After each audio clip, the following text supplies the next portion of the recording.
They are the most overlooked criminals in our country.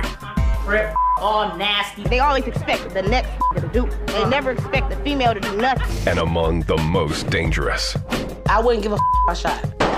When I was high on crack, it was easier for me to shoot you and don't care and probably laugh. I'm gonna whoop your to let you know who I am, and I wish you would.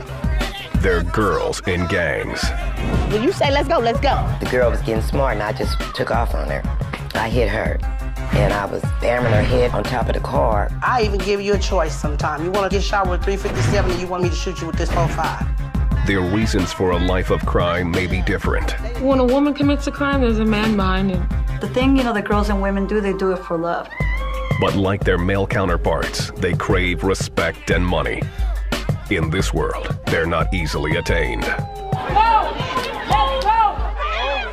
They do some cruel things to girls, and they like it. Some of them like it. When it's time for a fade, nigga, that's the best way to show a how to get at. Here, no rules apply. I'm talking about women laying out in the street like men. I did not put us here to get killed like that.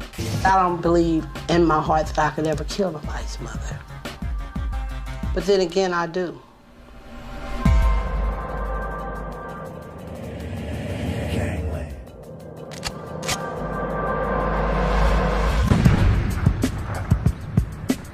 Compton, California, 1979. It was late afternoon when 16-year-old Sylvia Nunn heard shots being fired outside her home. I'm laying up in my bed, and I hear all these gunshots. And I took off running. Sylvia found her 18-year-old brother, Marcus, a member of the Bloods, laying in a nearby park. And there was a crowd around him. And I was saying, let me through, let me through. Marcus had been walking his girlfriend to the bus stop when he was shot by a car full of Crips. And he was just laying there bleeding. And I was saying, Marcus, Marcus. And I got mad. I was hurt. I was bitter. And I was ready to shoot you. I was ready to kill you. It was this moment that would change Sylvia's life and lead her to become one of the most infamous female gangsters in Compton. My brother's fight is my fight. I am my brother's keeper. Girls in gangs. Of the approximately 800,000 gangbangers in the United States, an estimated 70,000 are female. In Los Angeles alone, there are some 5,000. I've been a soldier since day one. You gon' get let bleed. If we gotta pick up something to knock your out, this is Compton. Their crimes range from robbery to kidnapping to murder. You already know I got the burner, cuz. Females, it's like, they ain't no different. They got guns, they sell dope, It's easier for a female to go and walk up to a like, whoop, whoop, this whoop, pop, pop, pop. Because ain't nobody ever gonna expect it was a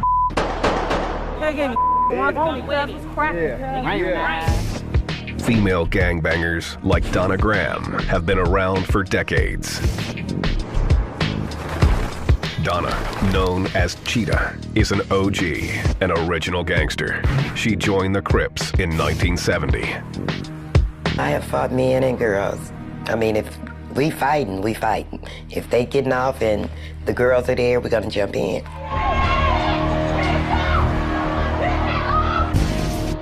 Girls too, that's how we get down, always. Little is known about these women, who often fly under the radar. Programs are focused at boys and men, and people always overlook the girls and the women. It's such an anomaly. People, want to hold this place for how women, should act. Susan Cruz is a former gang member herself. She moved to Los Angeles in 1996, where she joined a neighborhood gang. A lot of it had to do with feeling alienated, feeling like a stranger in a strange land, coming to this country from my native El Salvador, not knowing the language, the culture clash, not fitting in. Cruz eventually left the streets. She now counsels gang members and does community outreach. She's one of the few gang experts focused on females. Most people that I have trained will tell me that they would rather work with boys only rather than with girls. The last thing you'd want, is to be afraid of women. The ability to create that kind of fear is enticing and draws many young girls into gang life. Being in the gang is very affirming, and they will prove themselves that they can be just as crazy as the males. To have, people fear you can, be very empowering. To keep it real though, don't get me wrong, carry burners with guns.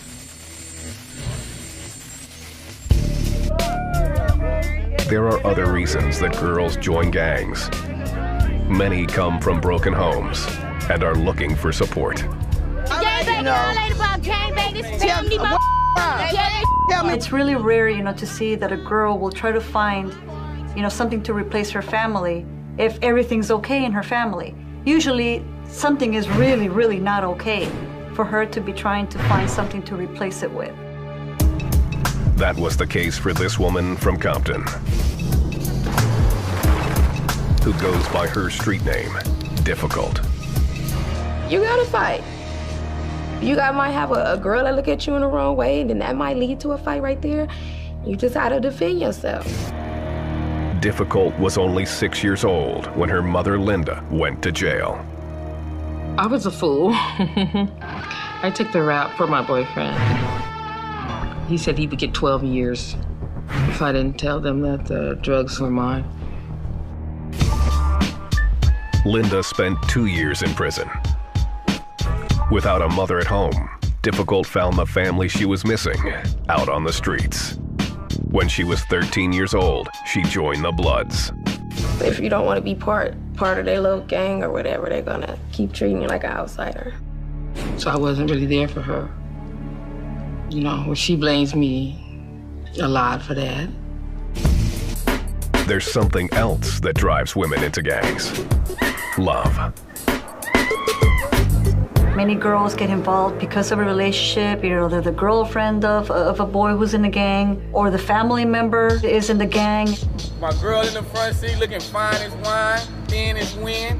Relationships are so important to girls and women, and the things that they will do for love.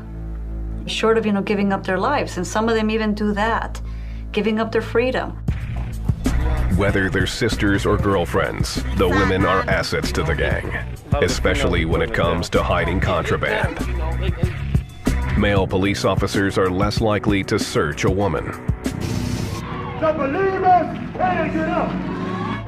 50-year-old Reverend Ricky Pitts is a minister from Compton and a former member of the Bloods. The girl can walk away, usually come and get the guy, and the girl step back out the way. She got the gun all the time. He's clean because she carrying on. She doing all the dirty work. More women are doing the dirty work than ever before, thanks to California's 3 strikes policy. Under this law, offenders with 3 violent convictions are automatically sentenced to 25 years to life. The result is prisons that are overcrowded with men and women committing crimes on the street. Too many of the black brothers is going to the pen. Too many of them is getting them double digits. The judge ain't playing with you no more. Girls today is the ones that's putting in the work. Putting in work can mean anything, even murder. That's what's putting in work mean, to take life in your own hands. Handle your business. And don't get caught slipping. But the main thing is going to kill. In some type of way, form, fashion, or matter, is to kill. To take life in your own hands. In your own hands. And for female gangbangers, loyalty is more important than staying out of prison. The gang becomes your family. When you hurt somebody in your family, then the other person has to pay for it. That mentality is what pulled Sylvia Nunn into the Bloods nearly 30 years ago. Her exploits earned her the street name Rambo. I would dress up like a dude. No makeup and fingernails and jewelry, all that would come off. black shoes, black socks, black pants, black shirt, black coat, and a beanie. A red flag up under the beanie. And just put my work in. Boom, boom, boom, boom, boom. And back to my car, jump in and throw it in neutral, take that off. Next thing you know, I'm a girl, and I'm sexy, and I'm driving.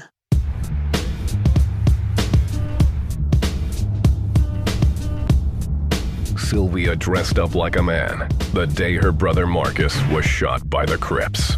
I went home, because I knew where my dad hid his guns at, because I was planning on killing me a lot of Crips that day. What 16-year-old Sylvia did next sealed her transformation from girl to gangster. Shooting a gun. Shooting somebody. That first time.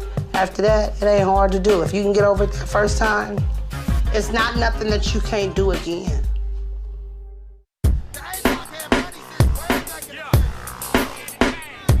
Compton, the original battleground for LA's violent street gangs. We coming. On the real, you better keep y'all kids in the house, homie, because it's going to town, homie. Yeah, that's going through the walls. That's real.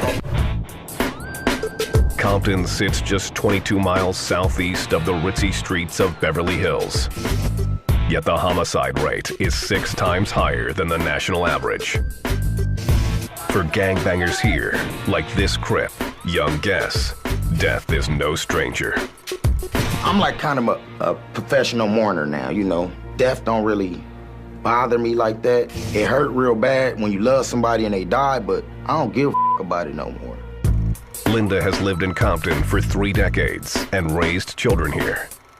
She survives by staying inside. I don't go out at night. The boogeyman is out at night. You know, you tell the kids that fairy tale, but it's really true. Even going to school is a risky proposition. Linda's second oldest daughter, who goes by her street name Difficult, often packed weapons as a child. Growing up where I be at, you gotta fight. You can't stay out of it. Whether you carry a knife, carry a mace, a bat, a pen, you could turn anything into a weapon. Your hands can be a deadly weapon. She always wanted a gun, but I would never give her a gun. But I did give her a mace. I gave her a stun gun. You know, just to protect herself so she could make it home. I'd rather visit her in jail than have to go to a gravesite. Difficult wasn't the only girl packing weapons. You already know I got the burner, cuz. There are approximately 200 female gangbangers in Compton. Many of them hang out here in Looters Park. Every day, all day, or you can catch me in the park doing my thing, pork story, giving it up, ain't turning out no fags except in all, and then, son. We take hits, we take niggas, we give them back. Looters Park is a 6-acre playground in the middle of Compton. Here, female gang members are used to police. Take a look, it's like 6 cars out here right now, ain't even doing nothing. They can see they got us surround the hood, my nigga, so, cause we ain't got nowhere to go. They block. Looters Park is familiar territory for local police. Each day, police conduct raids and round up gang members. Hey, baby. A lot of gang members do hang out here and have hung out here. They have a lot of meetings here, and yeah, several people have been shot and killed here. The park serves as headquarters for the Pyrus, the largest and first blood set. Named after a street near the park, it is the same neighborhood where Sylvia Nunn, an original gangster in the Bloods, grew up. To me, this is the grounds of the devil. You have bombs, you have smokers, you might have syringes in the sandbox, you might have razors in the sandbox, you might have crack pipes in the sandbox. If you dig deep, you might find a gun here or there. This park is a headstone to me. I have had so many loved ones die right here in this park, take their last breath. I have had so many homeboys and homegirls lay here in this park and the ambulance pick them up. And if hell is anything like this, I sure don't want to go.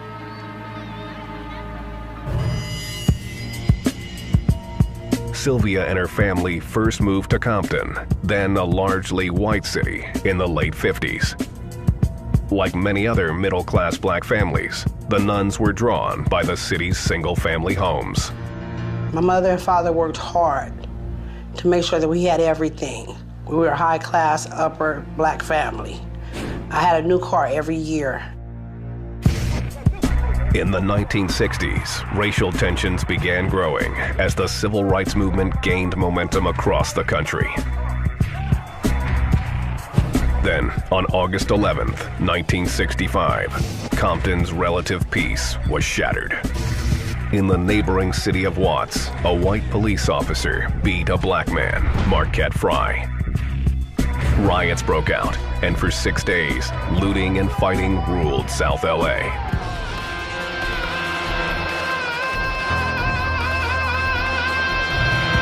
Donna Graham, an original gangster known as Cheetah, was 12 years old when her family got caught in the turmoil.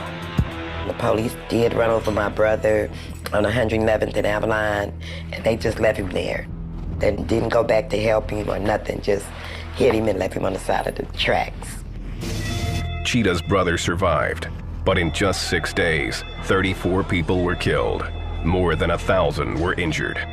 In the aftermath, whites fled Watts and Compton, but the unrest remained. City officials began enforcing unpopular laws that mandated the racial integration of schools. Children found themselves in new neighborhoods and began closing their ranks.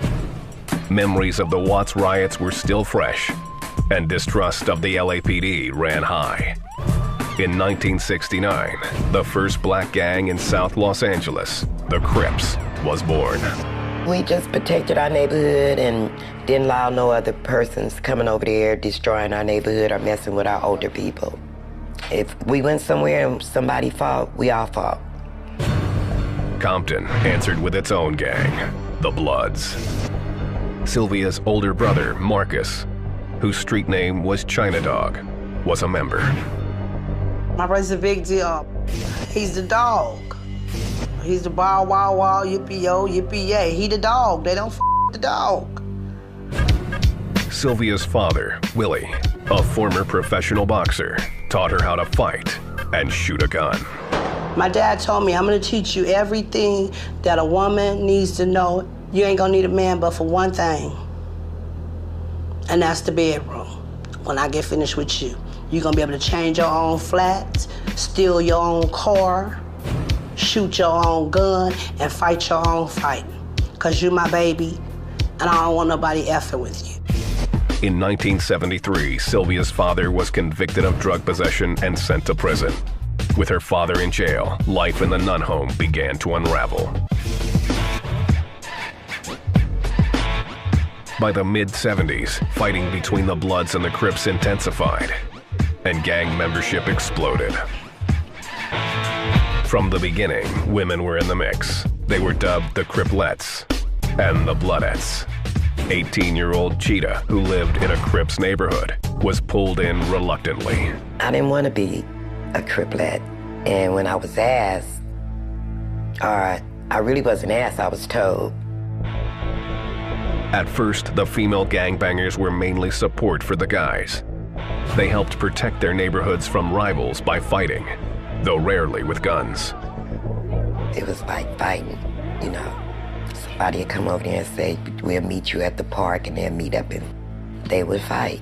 But we wasn't shooting each other and stuff. There was one girl who did carry a gun, Sylvia Nunn. She was the youngest girl that really hung out at the park. Being 9 to 10 years old, she had a pistol always packed on her. Sylvia wanted to prove she was as tough as her older brother Marcus. So she jumped when his homies asked her to help rob a gas station. We walked over there, and they carry me on their shoulders. And then when they get up there, they walk up, she's in a booth. And they like, we finna rob this, you better not push no buttons. And then they took like the handle of their gun, bust the window out enough, and put me through it. Sylvia took all the money from the register and gave it to the Bloods. Then she demanded her share. Mom was like, that y'all gonna give me some money too. And they was like, damn, this a crazy little girl. Like, yeah, right? We'll buy you a popsicle or some candy. I say, no, the you want? You gonna give me some money? And they gave me some change. They gave me a whole bunch of change. By the late 70s, the percentage of female gangbangers was on the rise. The women earned their stripes by taking orders.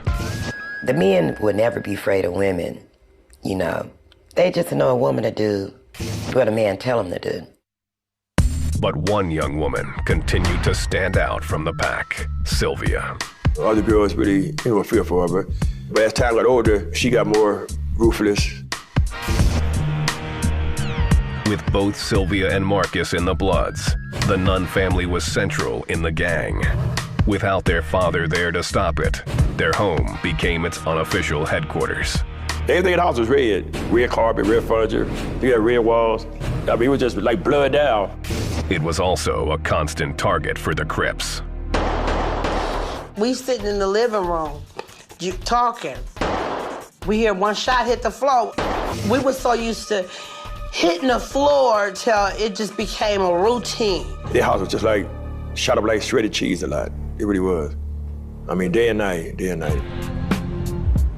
Sylvia was afraid of no one, including the police. She earned her nickname one day when an officer questioned her mother about Marcus. The police is telling my mother, I know you know with your son that you might as well tell us because we gonna kill him when we see him, and I took off on the police. Bam, you don't talk to my mother like that. And one of the police said, who the think you is, Rambo or somebody? And I turned around, kicked him, hitting that one. I'm just doing what my dad taught me to do. By 1980, Rambo was the top dog among hundreds of female gangbangers. I was what you would call a gangster. A gangster. I acted like a boy. I sagged my pants. I wore boxers. I would do the do-rag thing. I was gangster. Fight at the snap of the finger. You said, what? I done already hit you in the mouth.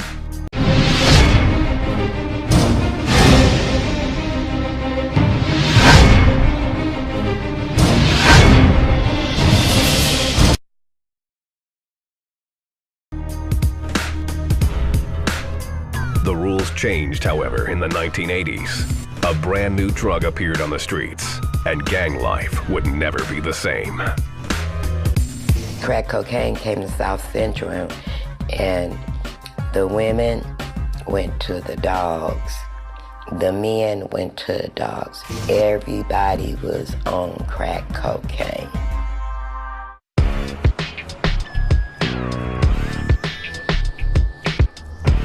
Compton, California, the 1980s. What was once a middle-class city was now flooded with crack cocaine. Like their male counterparts, female gangbangers wanted a piece of the action. For single mothers like Linda, the opportunity to sell drugs was too lucrative to pass up. I had 3 kids. So that's what I did. I sold drugs to make the extra money. I kept the income coming in, and I kept a roof over their head. It was enough food to eat. Single mothers weren't the only ones selling or using the drug. Crack had spread like wildfire throughout the community. You couldn't believe doctors, lawyers was on cocaine. It was crazy. One evening, Cheetah was in the hospital in Compton when she realized her nurse was smoking crack.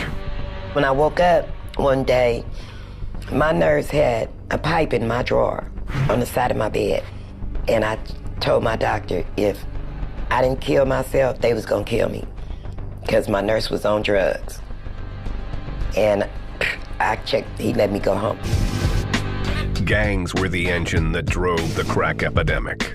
Not only were they the chief suppliers, but many gangsters were getting hooked, including Blood member Sylvia Nunn, AKA Rambo. I wouldn't give a who I shot. When I was high on crack, it was easier for me to shoot you and don't care and probably be laughing. That's what it was like on crack. Life on the streets grew even harder for women in gangs.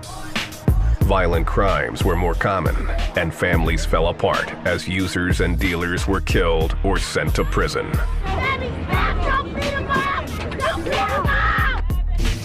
The drug epidemic would also change the role of women in gangs. Before crack, girls joined up because of relationships. Their boyfriends or brothers were members. Now, women were joining gangs in record numbers, making up to 1/3 of some cliques. Their motivation: fast money and easy access to drugs. To get drugs, some women bartered their bodies.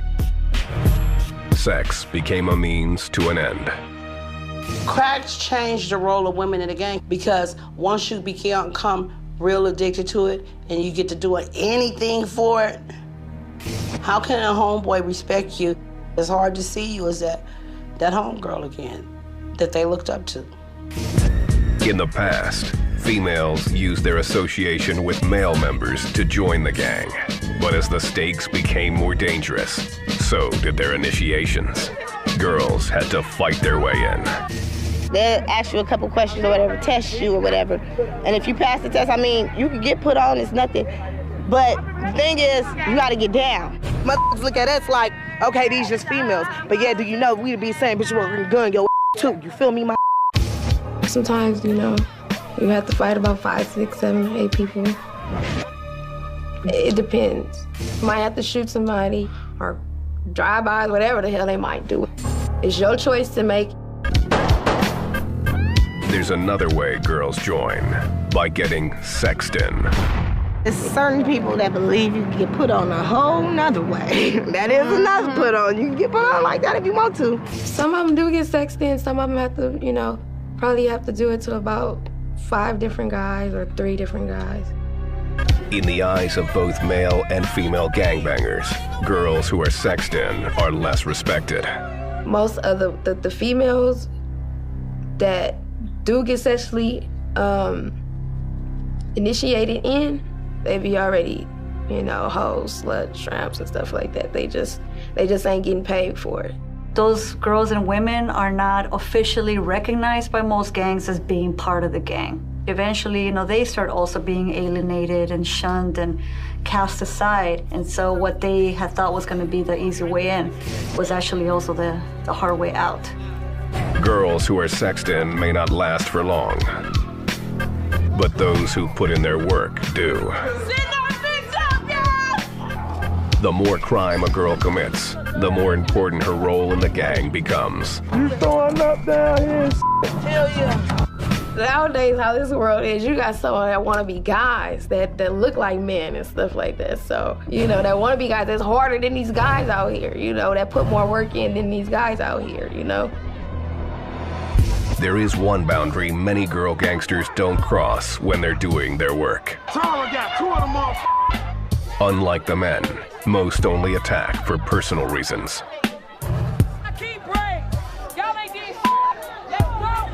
When girls assault, it's usually something that's very personal to them. It's not just some random, you know, nondescript stranger. Someone, you know, that hurt them. Violence isn't the only way female gangbangers do their work. Some also use their sexuality as a weapon to spy on rival gangs. Girls and women are utilized by a gang, you know, to get back or to lure or to entrap rival gang members. Nothing is fair in love and war. Some girls pretend to like guys just to get what they got, you know, or to set them up for what they got or whatever. It's a dangerous game with serious consequences. Male gang members, like young Guess, don't like to be fooled. When I deal with women, I let them know. Don't put me in a twist.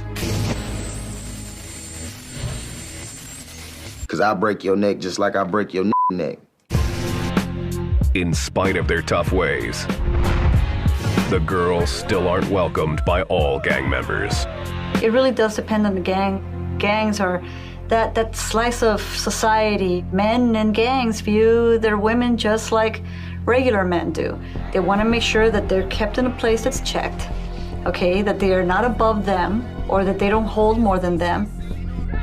I ain't with all that old females banging, because they females, that ain't their place to gang bang. Women in gangs are bound by the same rules as the men. I'm from West Side Acacia Block, come from Crip, all nasties, cuz. Most can't leave without risking payback, unless they're pregnant. Once they become mothers, then they can leave the gang. It's very highly acceptable.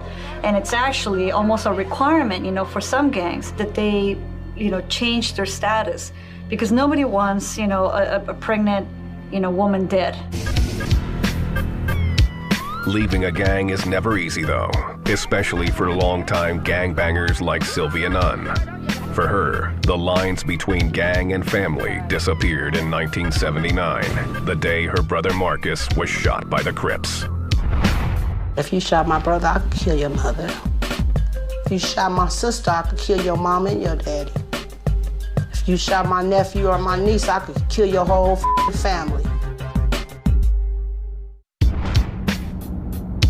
1979, Compton, California. Sylvia Nunn was just 16 years old when her brother Marcus, a member of the Bloods, was shot by a car full of Crips. Marcus survived the shooting, but bent on revenge, Sylvia grabbed her father's gun and headed out with her brother's homeboys. And they threw me a jumpsuit, like a gas station attendant. Threw on a ski mask and threw a blue rag around my neck. And we got in the Impala, and we went to that set. Sylvia and the Bloods drove into Crip territory, looking for the shooters. We parked the car and put it in neutral. And we strolling down the street. And the homeboys are saying, "What's up, cuz?" And everybody else is saying, "What's up, cuz?" And we just strolling by him. And something just went all through my body. I snatched that damn beanie off and just let out, just started shooting.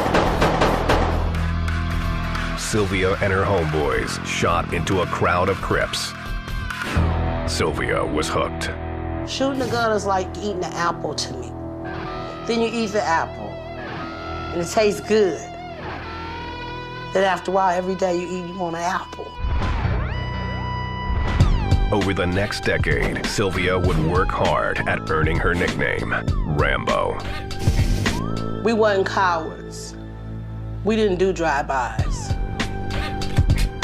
Trust me, I throw my shit in neutral and get out and just bust on your ass.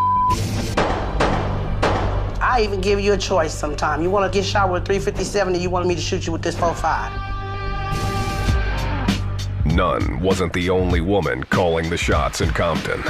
By the end of the 1980s, Donna Graham, known as Cheetah, was also a high-ranking member of the Crips. Like the male members of her gang, Cheetah was more than willing to put in work. If another gang came in our hood doing drive-bys, of course, you're gonna go do the same. If you mess with me, then I'm coming at you. And you'll know, because it be out there. Even motherhood didn't stop Cheetah from gangbanging. And one night in 1980, someone came looking for her in retaliation. I had just had a little boy, and he was a baby. And all you hear is all these gunshots. And I'm jumping, trying to grab my baby out the baby bed and get on the floor. And all you hear is these gunshots, and they hollering, somebody hit, and it was just crazy. Cheetah and her baby escaped unharmed. By the end of the decade, a large percentage of Compton's 2,000 gang members were female. Many would pay a heavy price for their membership.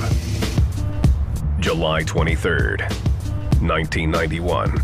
It was mid-afternoon when Sylvia Nunn received a phone call. I said, "Hello?" And my mother said, "Sylvia." And just the way she called my name, I automatically knew somebody was dead. And I said, "Oh, Mama, please don't tell me nobody killed Marcus." She said, "No." And I said, "Oh, don't tell me my daddy dead. I'm already crying." She said, "No, Junior dead." And I didn't believe her.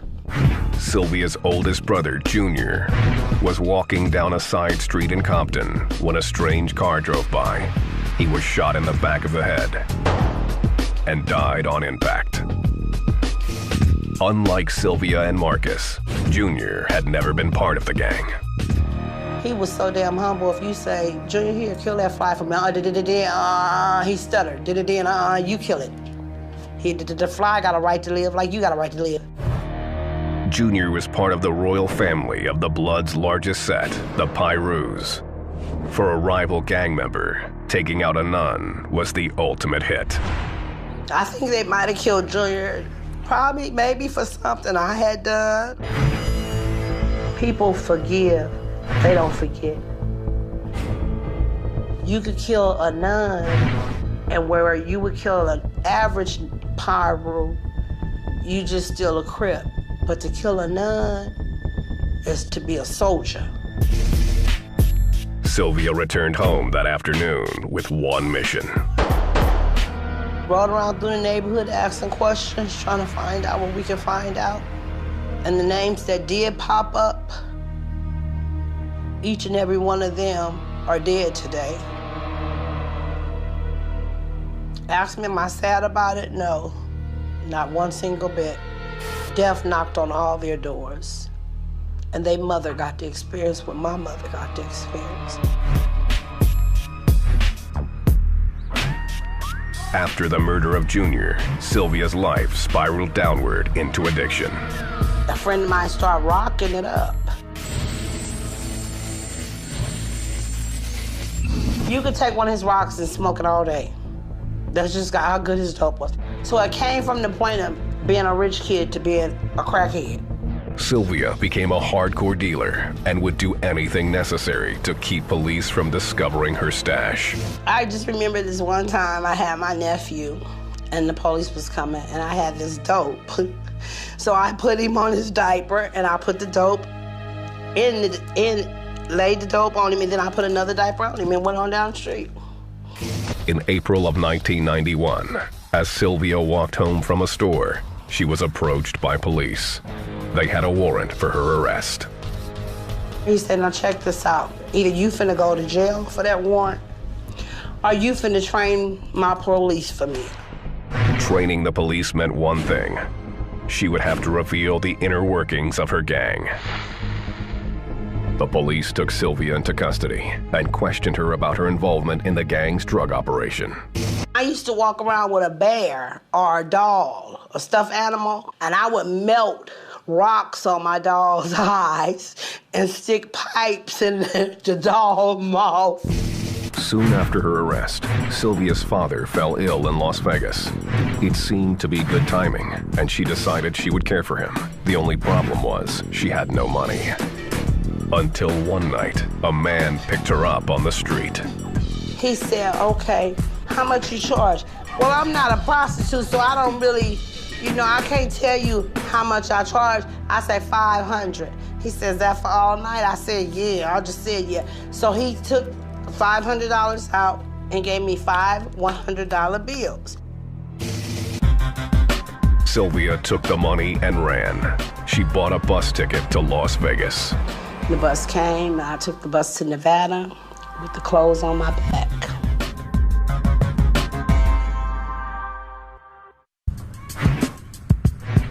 Compton, California. The gang violence that has torn the city apart for decades continues, with no signs of stopping. What it do? Eastside Compton, Spoketown Crip. I don't think Compton is cursed. I think the people are cursed. The innocent children died every day behind a foolishness. Grandparents could be in their house just sitting there knitting, crocheting, and bullets come fly out the wall and killing them. For no reason. I say it's senseless. Some gangsters do make it out. Cheetah, an OG with the Crips, almost died in 1994 while fighting another female gangster. The girl was getting smart and I just took off on her. I hit her and we were fighting and I was bamming her head on top of the car and she was stabbing me. So she stabbed me here. I never felt it. And she hit me in my back and tore my lung. It was so much blood gushing out my back. I just knew I wasn't gonna make it. The incident left Cheetah scared. She decided it was time to get out of the game. That's what made me change, because it happened to me. Cheetah now works with Ceasefire, an organization that tries to halt gang violence. She says it's like stopping a runaway train. There's a lot of women dying like that. A lot of women killing men's faster than ever now. You know, and it gotta stop. It gotta stop somewhere. More women are in gangs now than ever before. Currently, there are over 200 female gang members in Compton. It's a trend that frightens gang expert Susan Cruz. History will repeat itself unless, there is a way to break that cycle. There have been plenty of studies showing that if a parent, and usually say a mother, is incarcerated, chances are one of her children will be. It will sort of play out itself, in future generations. And the same, holds true with gangs. Today, difficult is holding down a job and working hard to stay out of trouble. Yeah, I have changed. I try to avoid a lot of fights and altercations from happening to start, and I learned how to control my temper a lot more better than what I normally would do. Normally, I would snap. Yet her past is always knocking on the door. Y'all be like, see my enemies all day, every day. I get y'all a pass. You wanna know why I get you a pass? Cause you done did some fucked up in the past, and you right here walking with your baby, not knowing I could murk you and your baby if I wanted to. Difficult's mother, Linda, says raising the rest of her family in Compton and keeping them out of gangs are daily struggles. Around here, you gotta watch your back. It's just the way of life. My kids watch their back. I know some people that have gotten out of it. They have to move away. It ain't all about what you do, sometimes it's how you do it. For Sylvia Nunn, the Blood's most notorious female gangster, the only way to escape the past was to leave Compton.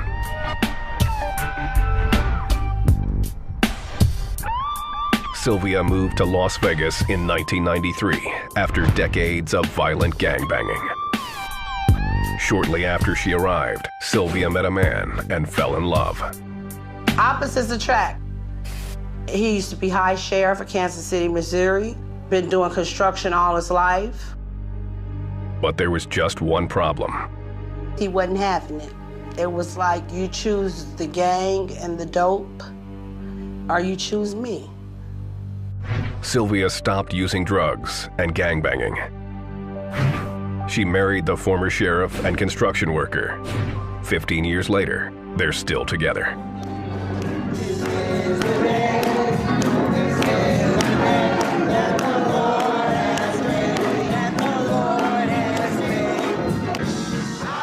Sylvia also began attending church. I put on a suit and I went to church and I joined church.